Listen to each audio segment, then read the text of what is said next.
head of the La Bella Mafia. Oh, shout out to my girl Victoria Gotti, the whole Gotti fam to stay up. This time around, I ain't taking no shit. This time around, I never get bit. Mic check 1, 2, 3. Let's turn up just a little bit. Let's get to it. Left for dead and I rose again. NERD. Left alone, now I'm home again. Yeah. We's the one, now it's on again. You belong to the ifs and wins. Dead wrong. How it feels to lose within.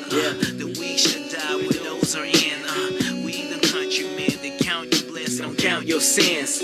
Capture my vision. I'm catching some digits. Digital integration. Monitor, just witness.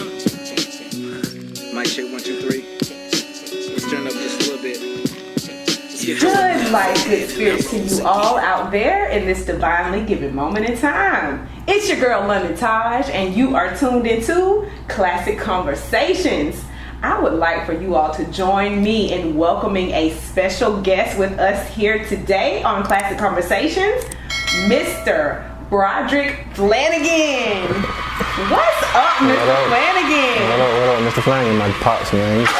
They call me Broderick, yeah. They call me Broderick. Just call you Broderick. They call me Broderick. Thank you so much for being flexible and sitting down with us to share your story with the world today.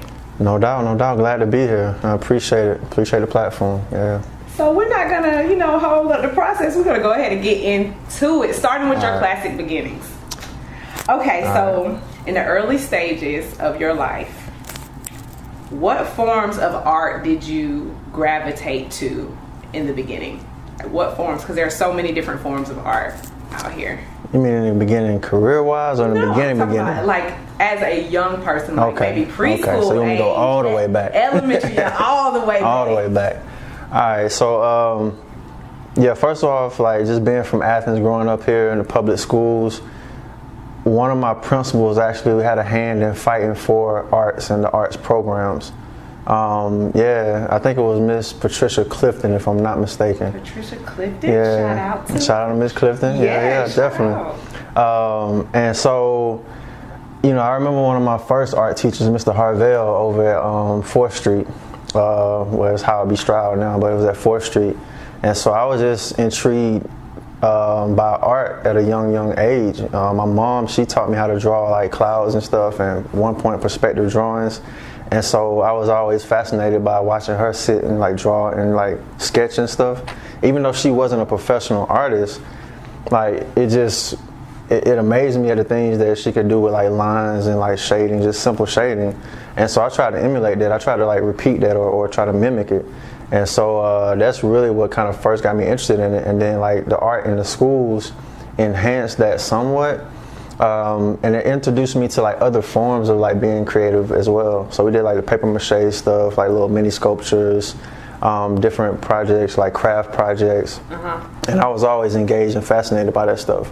So I would even try to recreate some of those like little projects at home sometimes if it called for like simple materials and stuff. Yeah. And so I just would get lost in like drawing and sketching in my room like as an adolescent, as a young boy. So I mean, that's cool. So is it safe to say like artistic talents run in your family? To a degree, yeah. To a degree, yeah. To a degree. Ain't nothing wrong with that. Yeah. Okay, so out of all of the different types of art, you mentioned like paper mache, like what did you find to be your most favorite forms and mediums to work with as a young person?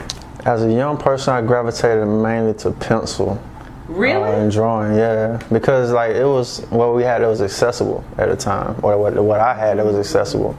So I wasn't able to experiment with a lot of things when I was like real young. So we're talking about like 5 or 6. And even on through like middle school, I still kind of stuck with just pencil drawings. But I loved them. A lot of kids can relate to that, though. Yeah, I'm sure. And like we would have competitions amongst our friends and stuff, like people trying to draw, I guess, draw the best or whatever.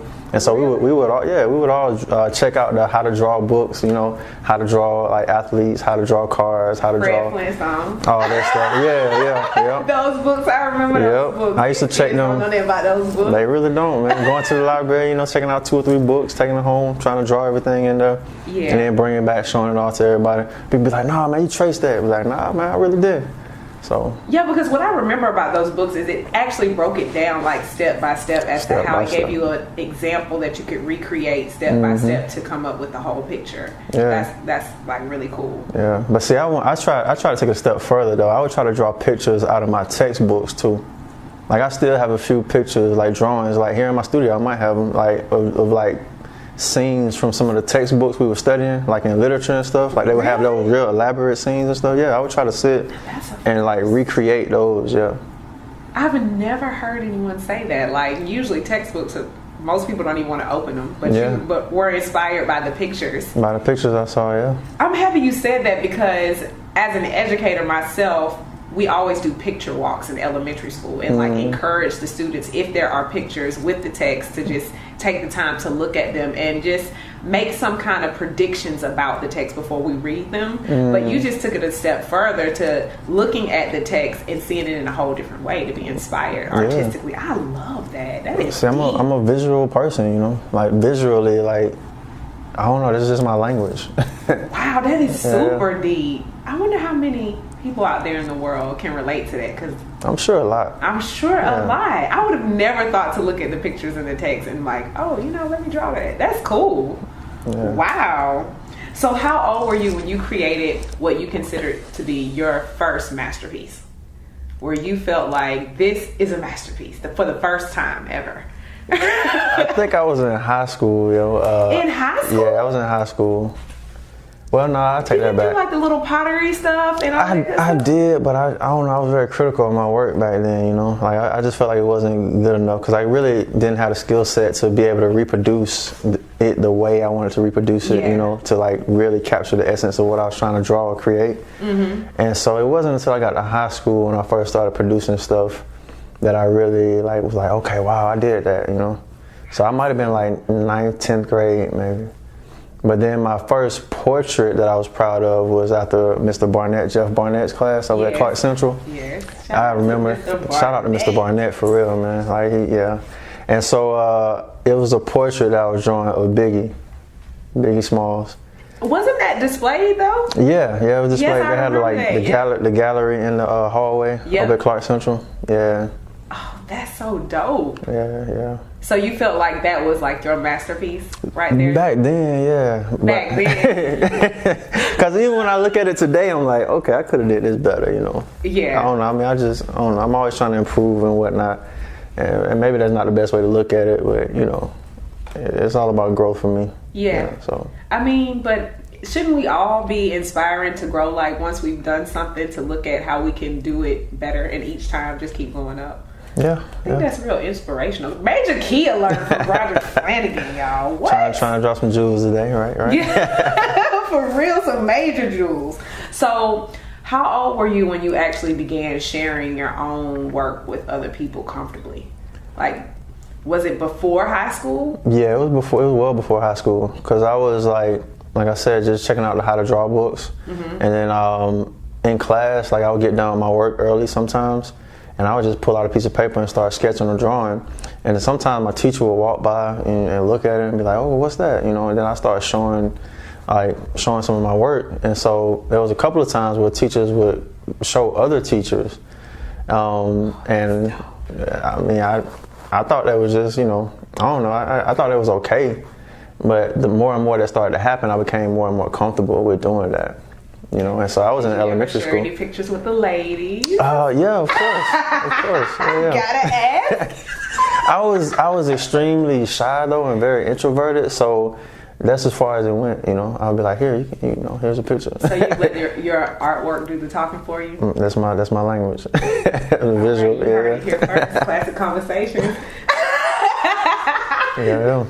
The language of the arts. I love that.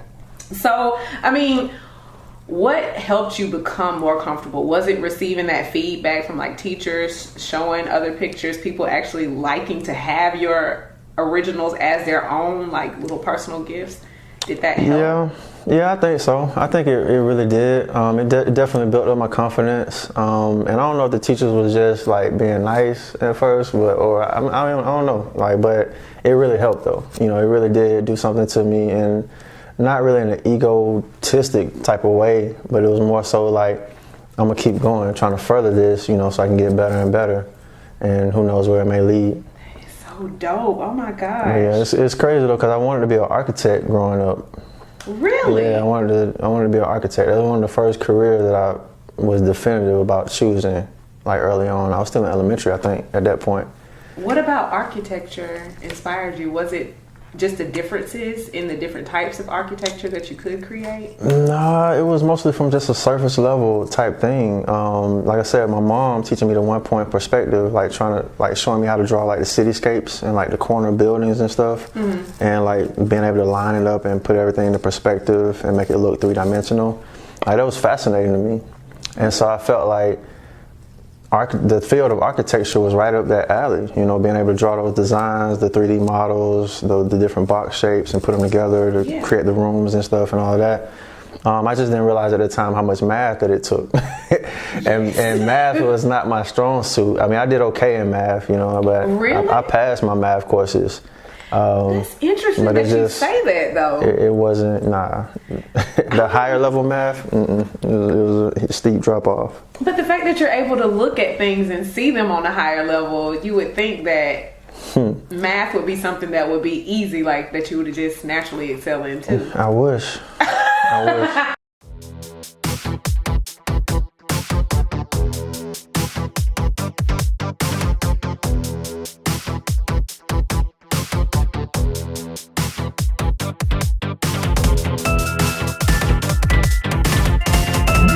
It's Taj!